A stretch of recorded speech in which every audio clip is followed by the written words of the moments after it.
بسم اللہ الرحمن الرحیم۔ حضرت عبداللہ ابن مسعود رضی اللہ تعالیٰ عنہ روایت بیان کرتے ہیں، فرمایا لعنتی ہے وہ شخص جانوروں کو آپس میں لڑاتا ہے۔ وہ لعنتی ہے جو جانوروں کو آپس میں اور آپ اس ملک میں رہتے ہیں جہاں کروڑوں روپے کی شرطیں لگتی ہیں جانوروں کی لڑائی، جانوروں کو اذیت دی جاتی ہے، تکلیف دی جاتی ہے، کبوتر اڑائے جاتے ہیں اور بڑا انعام اس کو ملتا ہے جس کا کبوتر دیر کے بعد آئے۔ کبوتر باز کبوتر کو بیٹھنے نہیں دیتا۔ یہ حرام ہے، شریعت اسلامیہ میں حرام ہے جانوروں کا لڑانا اور ان کو ایک دوسرے کے خلاف ابھارنا حرام ہے، دین میں منع کیا گیا ہے۔ آپ جانور کو اگر پالیں گے بھی تو اس حد تک پالیں گے کہ جس حد تک اس کو کسی اذیت میں مبتلا نہ کیا جائے۔ کتوں کی لڑائی کرائی جاتی ہے، مرغوں کی لڑائی کرائی جاتی ہے، جانوروں کو اذیت پہنچتی ہے، بیلوں کی لڑائی ہوتی ہے، سینگ ٹوٹ جاتے ہیں، لہو اتنا بہتا ہے جانوروں کا کہ دیکھا نہیں جاتا، لیکن سامنے بیٹھنے والے تالیاں بجا رہے ہیں۔ یہ تو بڑے سخت دل لوگوں کے رویے کہ جانور کا خون بہ رہا ہے اور آپ تالیاں بجا رہے ہیں۔ مرغے بیچارے کی چونچ لہو لہان ہو گئی ہے، سامنے والے نے اتنا مارا ہے اور یہاں تالیاں بج رہی ہیں کہ میرا جیت گیا ہے، بجائے اس کے کہ اس کو پٹی کی جاتی، اس کو دیکھا جاتا۔ یہ تو سنگ دل لوگوں کا کام ہے۔ ہم تو رحمت للعالمین نبی کے غلام ہیں صلی اللہ علیہ وسلم۔ ہمارے دین نے تو ہمیں یہ مزاج ہی نہیں دیا۔ ہم نے تو پیار کرنا ہے، ہم نے تو محبت بانٹنی ہے، ہم نے تو خلوص پیدا کرنا ہے، ہم نے تو شفقت کرنی ہے۔ جانور پر رحم کھایا جائے گا، اس کا خیال رکھا جائے گا۔ پھر آگے چلیے، میرے نبی پاک علیہ الصلوۃ والسلام نے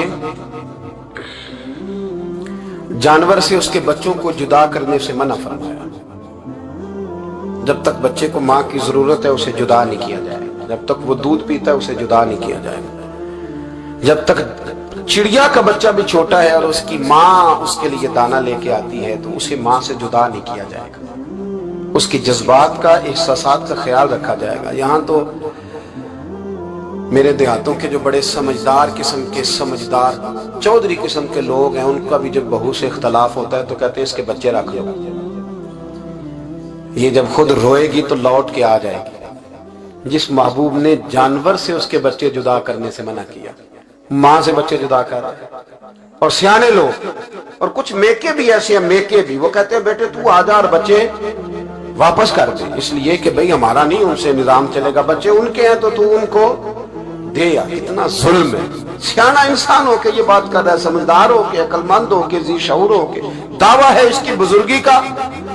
نبی رحمت علیہ السلام کے غلام حضرت ابو ہریرہ رضی اللہ تعالیٰ عنہ فرماتے ہیں، مشکات میں موجود ہے، فرمایا کہ چڑیا آئی اور آ کے میرے نبی کے کندھوں پہ بیٹھ گئی۔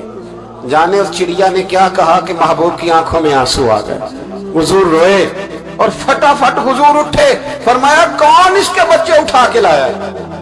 کس نے اس کے بچے اٹھائے؟ کون ہے؟ جلدی بتاؤ۔ حضرت ابو ہریرہ کہتے ہیں کہ صحابی ہے کہ یا رسول اللہ مجھے ذرا پسند آ گئے تھے تو میں اٹھا لایا ہوں۔ حضور نے فرمایا اسے واپس کر دے، ورنہ یہ میری بارگاہ میں شکایت کر رہی ہے تو قیامت میں بھی تیری شکایت کرے، اور جا وہیں رکھ کے آ جہاں سے تو اٹھا کر کے لایا تھا۔ میرے دوستو، دین اتنے اعلیٰ حقوق بیان کرے جانوروں کے، اور انسان اس سے آگے بڑھ کے انسانوں کے ساتھ سلوک کرے۔ محمود غزنوی کا نام تو آپ حضرات نے سنا ہے۔ محمود غزنوی کے جو باپ تھے ان کا نام تھا سبکتگین۔ سبکتگین ایک آدمی کے غلام تھے، مزدوری کرتے تھے، کسی کے ہاں ملازم تھے، شکار کے بڑے شوقین تھے۔ فرماتے ہیں کہ میں تنخواہ تھوڑی کم لیتا تھا اپنے آقا سے اور اسے کہتا تھا کہ ہفتے میں ایک چھٹی مجھے ضرور دینی ہے، میں نے شکار کھیلنا۔ اور یہ بھی یاد رکھ لیں کہ شکار ضرورت کے لیے کھیلنا جائز ہے، شوق کے لیے کھیلنا جائز نہیں ہے۔ آپ شوق کے لیے جانور مار کے گھر آ گئے، شوق کے لیے جانور مارا اور گھر آ گئے۔ معاذ اللہ تعالیٰ ایسے بھی شہزادے ہیں سیاستدانوں کے، سیٹھوں کے، نوابوں کے، جو کہتے ہیں کہ ابھی وہ کوئی کھانے کے لیے تھوڑی شکار کر رہا ہے، وہ تو نشانہ پکا کر رہا تھا۔ معاذ اللہ نشانہ سمجھ کے جانور کو مارا جائے گا، اور یہاں تک باتیں سننے میں ملتی ہیں کہ جانور باندھا جاتا ہے، اس پہ نشانہ کیا جاتا ہے۔ رسول پاک علیہ السلام نے لعنت فرمائی ایسے شخص پر جو بندے جانور پر نشانہ لگاتا ہے۔ یہ ہمارے شوق ہیں، یہ بڑائی کی علامت ہے۔ چار پیسے آئے ہیں تو لوگوں نے یہ شوق پال لیے، اور بے دریغ جانوروں پر لوگ بندوقیں اٹھائے گھومتے ہیں۔ سنو،